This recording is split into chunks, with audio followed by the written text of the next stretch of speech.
어떻게 알아듣고 있는 그 상태가 내가 구원받았다, 아직 구원받지 못했다의 모습으로 나타나는 나의 모습들인 거지요. 그래서 우리 교회 다니는 모든 사람들 속에서는 다 성령 받았다라고 생각하면서 우리는 교회를 다니고, 또 나는 구원받았다 여기면서 우리는 그 안에서 생활하고 있지요. 그렇다면 이 성경을 통해서 우리는 확인되어질 수 있는 우리들의 모든 모습이 되어야 할 것이다 라는 얘기지요. 그래서 오늘 이 성령을 우리에게 선물로 주신다라고 말씀을 해주셔요. 그러면 선물을 받아야 될 거지요. 근데 이 선물을 주시는데 어떠한 조건 속에 있는 자에게만 이 선물을 주시는 겁니다. 아무나 누구에게나 다 주는 것이 아니라 이 선물을 받을 수 있는 그 환경, 그 조건에 있는 자에게만 이 선물을 주는 거예요. 제한적인 것이라는 거죠. 근데 분명히 하나님은 제한적 하나님은 아니셔요. 모두에게 이 성령을 주시고자 하시는 하나님이십니다. 그런데 이 성경을 통해서 말씀하시는 결론은 제한적으로 이 성령을 주고 있다라는 거지요. 그러므로 나 자신 또한 그 제한적인 그 모습 안으로 내가 들어가야만 이 성경이 내 안에서 나의 모든 모습을 증명해 줄 수 있는 그 모습이 되어질 수 있다라는 얘기입니다. 베드로전서 4장 21절 말씀에 우리에게 그 베드로가 참 귀한 말씀을 해 주신 말씀이 있습니다. 20절부터 잠시 보면, 그들은 전에 노아의 날 방주를 준비할 동안 하나님이 오래 참고 기다리실 때에 복종하지 아니하던 자들이라. 방주에서 물로 말미암아 구원을 얻은 자가 몇 명뿐이니 겨우 8명이더라. 물로 말미암아 구원 얻은 자들이 불과 8명밖에 없다라고 했습니다. 그래서 이 20절의 말씀을 통해서는 물로 인해서 뭐가 당해졌다? 심판이 당해졌다. 죽임이 임했다라는 겁니다. 20절은 분명히 죽음이 물로 인해서 되어졌어요. 그런데 21절 말씀은 물은 예수 그리스도께서 부활하심으로 말미암아 이제 너희를 구원하는 표다라고 얘기를 하지요. 20절에는 그 물이 모든 사람을 죽이는 그 도구로 사용되어졌고, 21절에는 예수 그리스도로 말미암아 구원의 표가 되어지는 물이 되어졌습니다. 그러므로 우리가 보고 있는 이 모든 말씀들이 그러하다는 거예요. 창세기부터 요한계시록까지 그 모든 말씀이 20절의 그 모습으로 우리에게 다가온다는 겁니다. 1차적으로 어느 누구도 예외 없이 모든 사람에게 그 물의 그 심판, 우리를 물로 죽이는 그 모습으로 이 말씀들이 다가온다는 것이요. 그러므로 그것을 우리가 깨닫게 되어졌을 때에 깨달은 자들에 한해서 21절이 주어지게 되는 거예요. 보냄받은 자, 그 예수가 대성물이 되어지는 그 은혜로 우리에게 다가오게 되어지는 겁니다. 그래서 물은 구원하는 표가 되는 거예요. 그 물이 나를 죽이는 그 물인데, 그 죽이는 그 물로 내가 알게 되어졌을 때에 그 알게 된 그것이 뭐다? 구원의 표가 되는 거예요. 참 신기하잖아요. 그래서 하나님은 두 가지의 모습으로 말씀해 주시고 있는 것이 아닙니다. 하나님은 한 하나님이셔요. 오로지 그 한 하나님이 존재하실 뿐입니다. 다른 하나님이라고는 있을 수가 없어요. 그 참 하나님만이 존재하고 계시는 그 모습인데, 그것을 어떻게 본다? 다른 하나님으로 보게 되어지고 있다는 거예요. 누가? 그걸 바라보는 우리들이. 물은 분명히 우리를 죽이는 그 물이 되어질 수 있고 우리를 살리는 물이 되어질 수 있습니다. 그러나 물의 기체는 뭐 동일하잖아요. 죽이는 물이나 살리는 물이나 물이 뭐 변화가 됩니까? 아니잖아요. 그 자체 그대로 있는 그 모습 속에 내가 어떤 상황에 따라 나에게 작용하는 모습은 틀리다는 거지요. 그러므로 그 하나님 또한 내가 나에게 구원을 베푸시는 그 하나님으로 온전히 알게 되어지면 그것이 여기에 말하고 있는 구원의 표가 되어지는 그 모습이 되어질 것이지만 그것을 내가 바르게 알지 못하는 그 모습이 되어진다면 그 하나님은 다른 하나님이 되어 나를 심판하는, 나를 멸망으로 이끄는 거짓 하나님이 되는 거예요.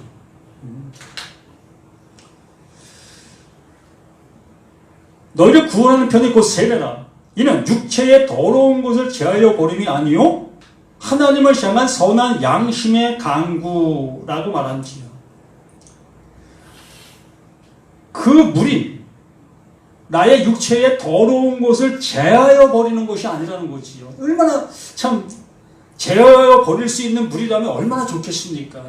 그 물에 한번 들어갔다 나오면 우리의 모든 죄가 씻겨지고 다시는 죄짓지 않는 그 모습으로 살아갈 수 있는 그 모습이 되어진다면 얼마나 좋아요. 나도 그 물에 한번 들어갔다 나오고 싶습니다. 여기 계신 분들도 그럴 수도 있겠지요.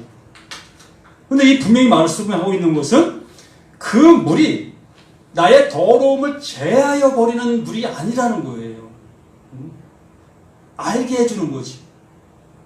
나의 상태가 어떠한 상태인 것을 알게 해주고 있는 물이라는 거예요.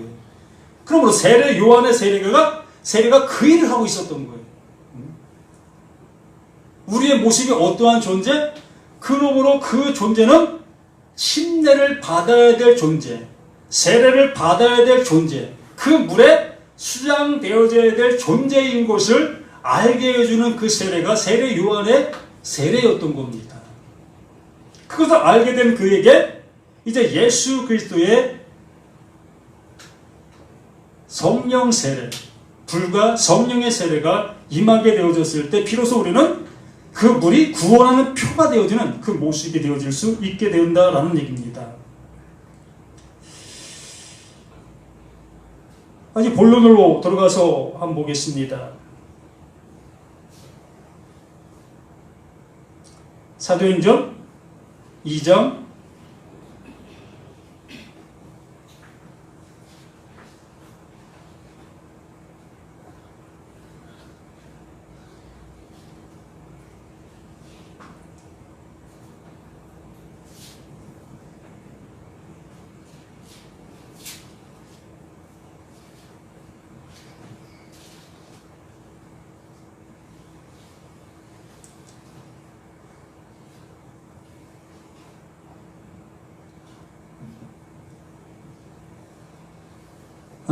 2장 38절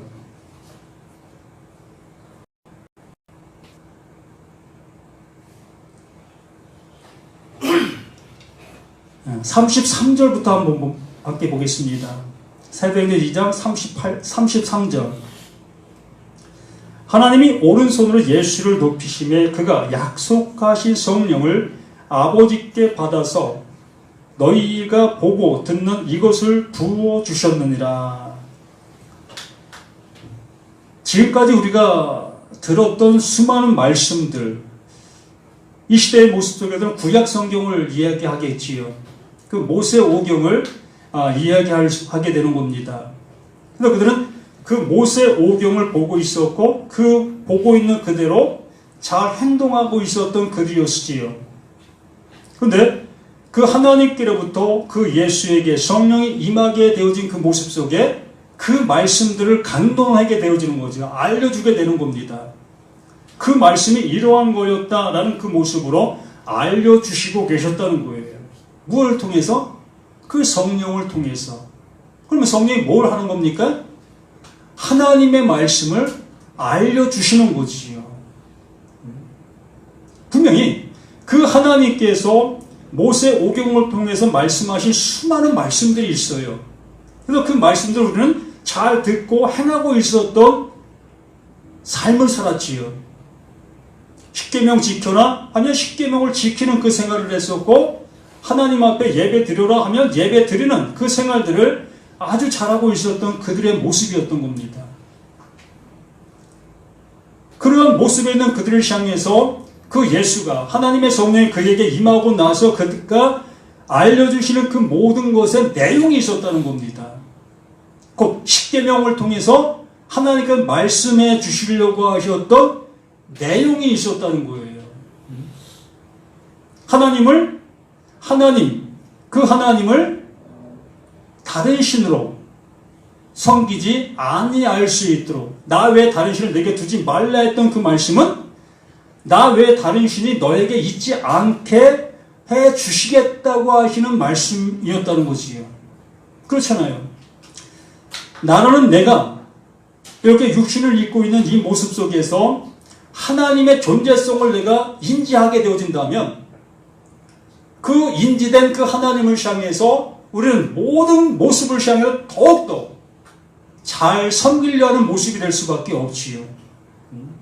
그 하나님 뭔가를 받으신다면, 뭔가를 받으시는 그 하나님이시라면 내가 가지고 있는 가장 좋은 것들로 그 하나님을 섬겨드리려고 할 수밖에 없는 우리의 모습이 될 수밖에 없다는 거지. 그래도 그 하나님의 십계명을 말씀해 주셨는데, 그 십계명을 통해서 그들은 그 하나님을 섬기는 그 십계명으로 사용되고 있었고 사용하고 있었던 겁니다. 그렇게 하고 있는 그들을 향해서 예수님께서 그 성령이 임하고 나니 그 십계명의 말씀들을 재해석해 주시는 겁니다.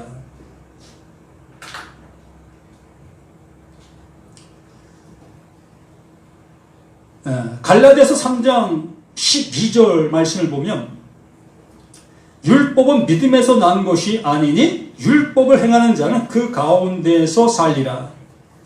율법은 믿음에서 난 것이 아니라고 말합니다.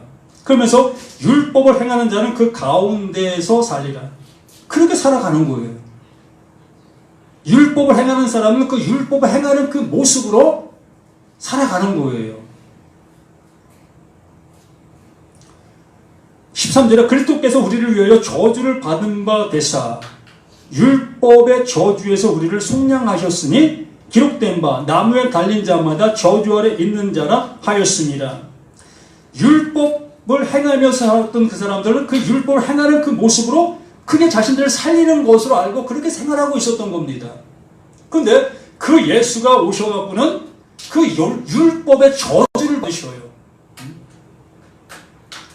율법이 말하는 바가 무엇이었는가의 모습을 따라 그 예수는 율법을 통해서 자신의 저주를 받는다는 겁니다. 로마서 4장 15절에도 우리에게 말씀해 주신 그 모습처럼 율법은 하나님의 진노를 이룬다라고 말했어요. 그 율법의 목적이, 율법의 의미가 하나님의 진노를 이루기 위한 것이라는 거예요. 그래서 우리들은 그 율법을 들으면 그 율법을 따라 그 진노를 받지 아니하려고 무던히 애쓸 수밖에 없었던 거고, 무서워서라도 벌받지 않으려고 하는 그 모습 속에서라도 그러한 모습이었는데 불구하고 그 예수는 그 율법에 저주하는 바 그 저주를 자신의 모습으로 감당하시잖아요. 이걸 우리에게 알려주시고 있었던 겁니다. 그래서 14절에 이는 그리스도 예수 안에서 아브라함의 복이 이방인에 미치게 하고 또 우리로 하여금 믿음으로 말미암아 성령의 약속을 받게 하려 하심이라. 성령의 약속을 받게 하려 하심이라 라기보다도 성령을 받게 하려 하심이라. 그래서 하나님이 무엇을 말씀하셨는가를 비로소 알아듣게 하신다는 거예요. 그 성령은 그 일을 하고 있다는 겁니다. 어떤 일?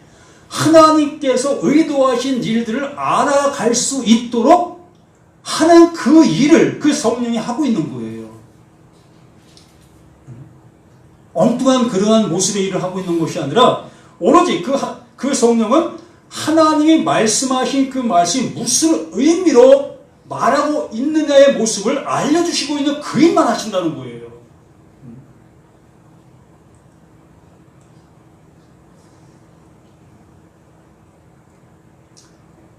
사도행전 1장 3절 말씀을 보면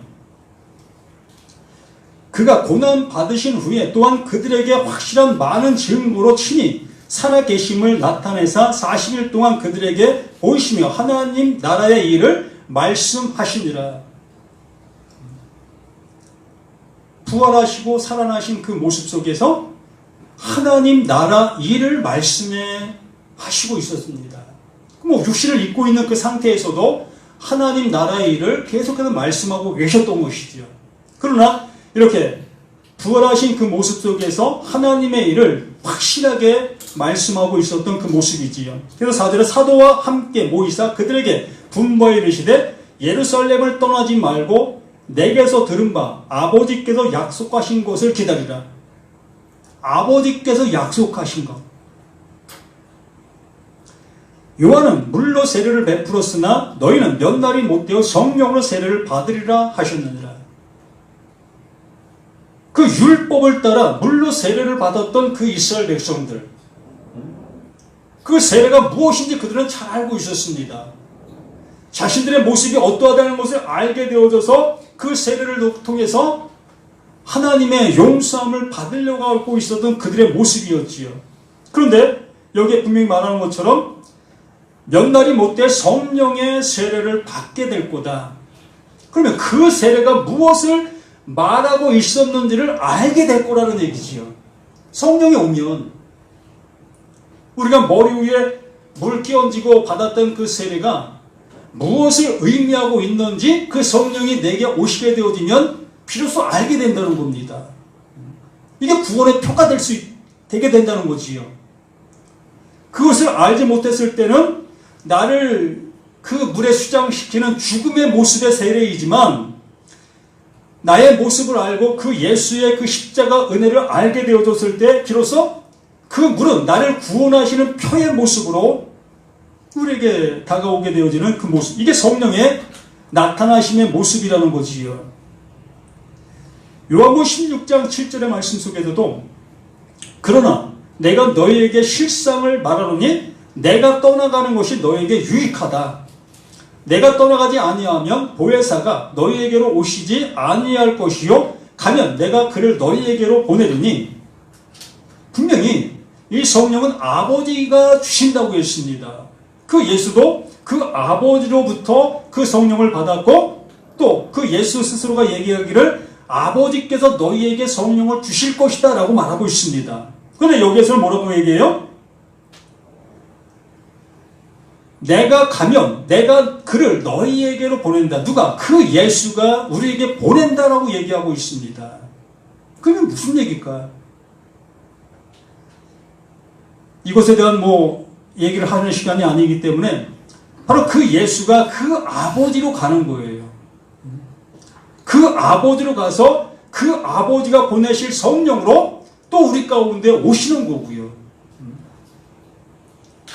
그래서 그 성령이 우리에게 오시면 8절에 그가 와서 죄에 대하여 의에 대하여 심판에 대하여 세상을 책망한다라고 말하는 겁니다. 비로소 그 진리의 성령이 내게 오게 되어지면 죄가 무엇인지 의가 무엇인지 심판이 무엇인지를 이 말씀들을 통해서 알게 해주시는 거예요. 내가 이 세상 속에서 많은 죄를 지은 그것을 알려주는 것이 아니라 바로 이 말씀들을 내가 보게 되어졌을 때 말씀을 통해서 내가 알게 되어지는 그 죄가 무엇인지를 알게 된다는 거예요. 또 의에 대해서도 마찬가지고 그 예수가 그 아버지께로 가게 된 그것이 의라고 했습니다. 그러므로 나라는 존재, 그 나라를 갈 수 없는 나의 존재가 어떻게 하여 그 나라로 가게 되어진 그것이 의라는 거예요. 그게 누구의 의입니까? 나의 의입니까? 바로 예수 그리스도의 의잖아요. 우리로 인해서 되어진 것이 아니라 그 예수가 그 율법 아래 저주를 받은 바 되사 그 은혜가 내가 그 아버지께로 갈 수 있는 의가 되어진 거지요.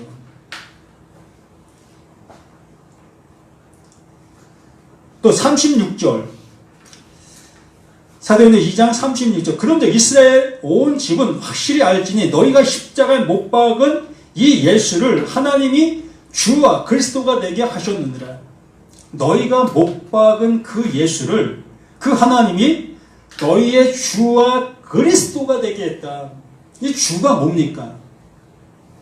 주라는 것은 우리가 잘 알듯이 나의 주인입니다 라는 그거잖아요. 그러면 나의 주인입니다 라는 그 고백은 그 주인이 행한 그 모든 모습을 따라 간다는 거예요. 그분이 행한 그것이 곧 나의 것이라는 겁니다. 내가 가고 있는 그 길이 그 주님이 가신 그 길이라는 거예요. 그러면 그 예수가 그 율법의 저주를 받은 바 대사의 모습으로 가신 그 모습이 곧 나의 길이 되어진다는 거지요. 나는 그 율법의 저주받지 않기 위해서 그 율법을 지키는 데만 내가 열심을 다했던 그 모습 속에 있었는데 비로소 나 자신도 그 율법의 저주를 받게 되어 나무에 달린 자가 될 수 있다는 거지요. 이게 너희의 주가 되어지시고 그리스도가 되어지신다의 모습인 거지요. 이렇게 되어진 자만이 그 하나님께서 살려주시는 거예요. 온전케 해주시는 거고 거룩한 자 되게 해주시는 거고 아들 되게 해주시는 그 모습이 이게 은혜인 거예요. 이것이 성령께서 나에게 알게 해주시는 확실한 은혜인 겁니다. 로마서 14장 7절 말씀에 주와 그리스도 됨 우리 중에 누구든지 자기를 위하여 사는 자가 없고 자기를 위하여 죽는 자도 없도다. 이제는 그리스도가 주가 되고 정말 그 생명이 되어진 그들에게는 이제 나를 위해서 사는 자가 없고 나를 위해서 죽는 자가 없다는 것이요. 왜? 난 이미 그 십자가에서 죽은 자가 되었기 때문에.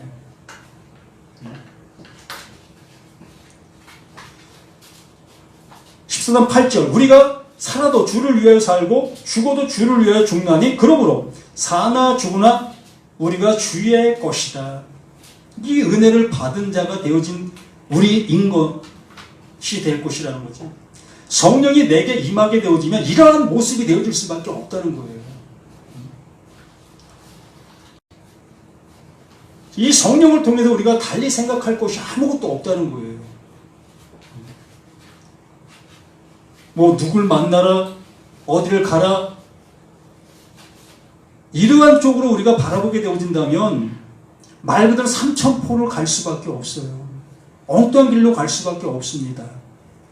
하나님의 말씀은 결과적으로 나와 상관이 없는 모습으로 말씀을 들을 수밖에 없다는 겁니다. 모든 말씀은 하나님의 나를 온전케 해주시려고 하시는 그 말씀의 모습들인데 나는 계속 이 말씀들을 다른 어떠한 모습으로 바라보게 되어진다면 결국에는 엉뚱한 길로 갈 수밖에 없지요. 구원해낼 수가 없는 겁니다.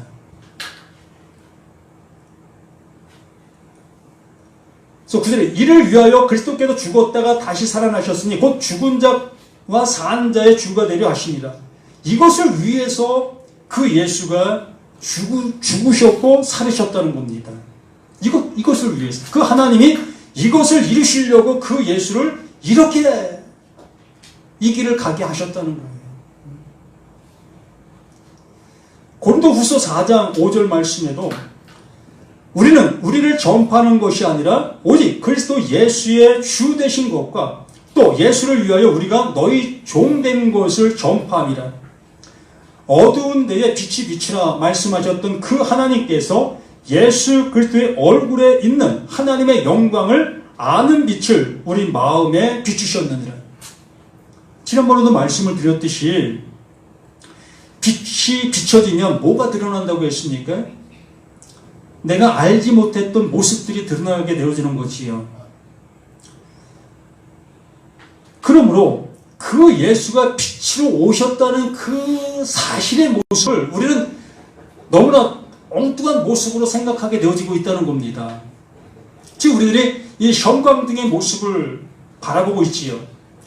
이 형광등의 빛을 통해서 이 밝은 모습들을 바라보게 되어지는 우리들의 모습 속에서 이 형광등은 빛을 발하는 그러한 물체구나 라는 생각을 갖게 될 겁니다.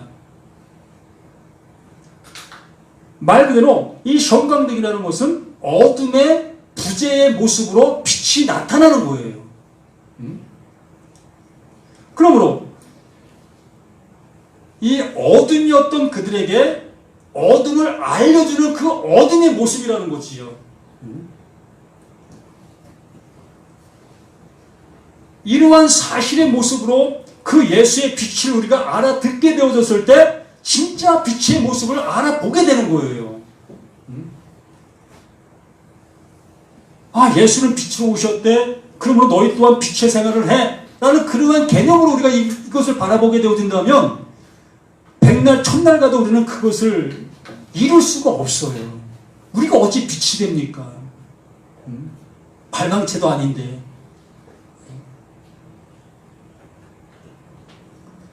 그러므로 그 예수를 하나님께서 이 땅에 빛으로 보내셨다는 것은 이 세상에 있는 모든 사람들이 그 어둠을 알아보지를 못하고 있었던 거예요. 어둠을 알아보지 못하고 있는 그들에게 그 빛 대신 예수를 보냄으로 그 어둠이 드러나게 되어지는 거지요.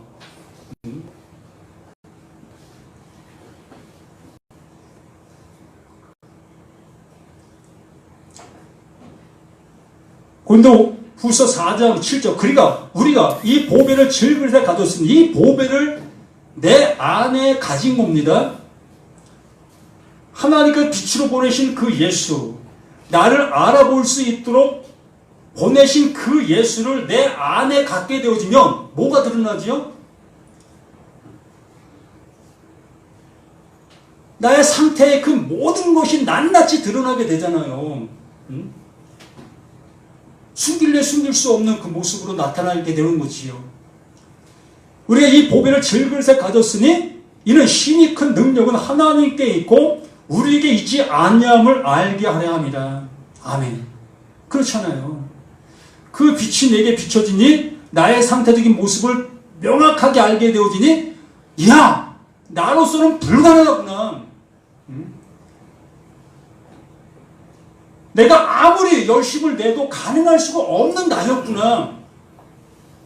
이 모습이 되어지니 비로소 그 하나님의 은혜가 내게 그냥 눈물 나게 되어지는 그 모습으로 다가올 수밖에 없는 거예요. 이걸 은혜다라고 얘기를 하는 겁니다. 그렇잖아요.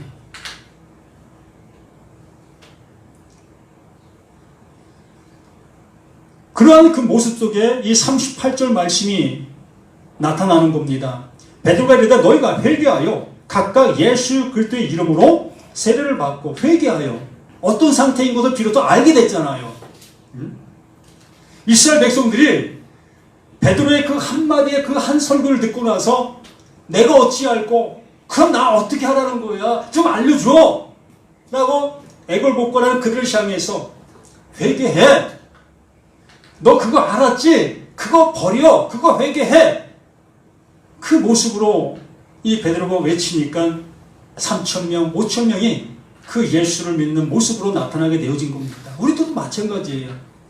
이 시간 나에게 비춰진 그 빛이 내게 나의 모습이 드러나게 되어졌을 때 어찌할꼬 회개해. 하나님 나로서는 안 되는 것이었군요. 당신만이 나의 능력이고 유일한 길이셨군요. 그분을 의지할 수밖에 없는 이것이 이게 회개인 거예요.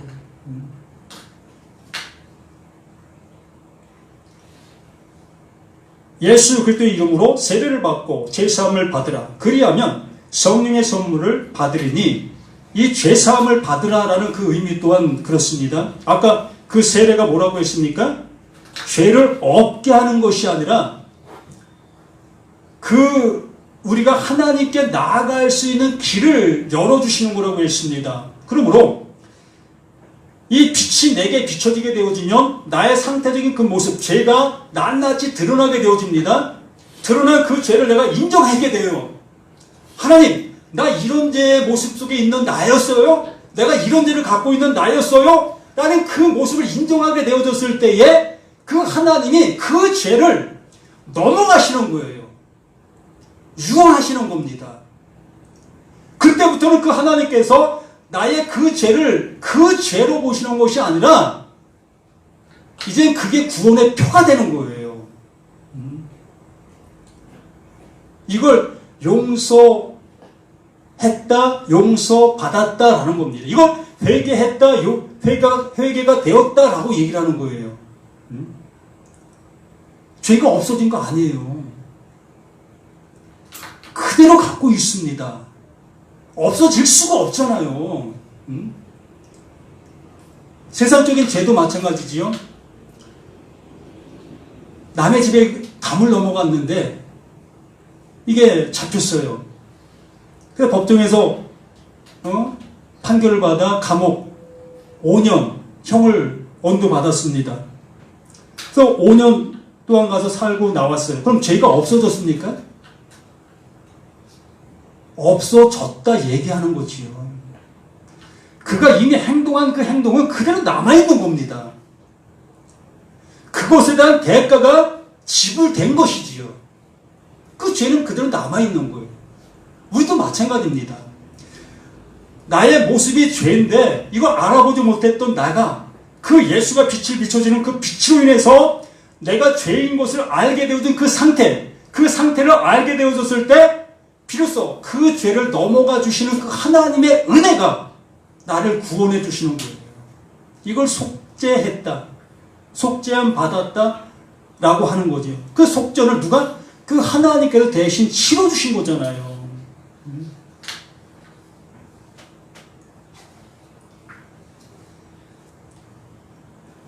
사도행전 8장 15절 말씀, 그들이 내려가서 그들을 위하여 성령 받기를 기도하니 이들이 요한의 세례밖에 몰랐어요. 그 요한의 세례, 자신들이 죄인이라는 것은 알았는데 정말 성령님께서 그들에게 인쳐주시는 그 은혜는 알아볼 수가 없었습니다. 구원함에 이르지는 못하는 그 모습 속에 있었던 거죠. 그러한 그들을 향해서 20절 베드로가 이르되 내가 하나님의 선물을 돈 주고 살 줄로 생각하니 내 은과 내가 함께 망한다. 그래서 이 요한과 베드로가 그들을 향해서 기도했을 때 그들에게 성령이 임하는 그 모습이 있게 되었습니다. 이것을 보았던 어떠한 사람이 야, 베드로와 요한이 기도하니까 성령이 임하네? 참 대단해. 그걸 돈 주고 살려고 했던 겁니다. 그랬을 때 이 베드로가 이러한 얘기를 하는 거예요. 하나님의 선물을 돈 주고 살려고 하느냐? 넌 그 돈과 함께 망할 거야. 이 얘기를 하는 거예요. 그러면 성령이 뭐다? 하나님이 선물로 주시는 거예요. 왜? 하나님의 말씀을 알아듣게 하시기 위하여. 그 진리가 진리로 알아들려질 수 있게 하시기 위하여 그 하나님이 우리들에게 선물로 주시는 겁니다.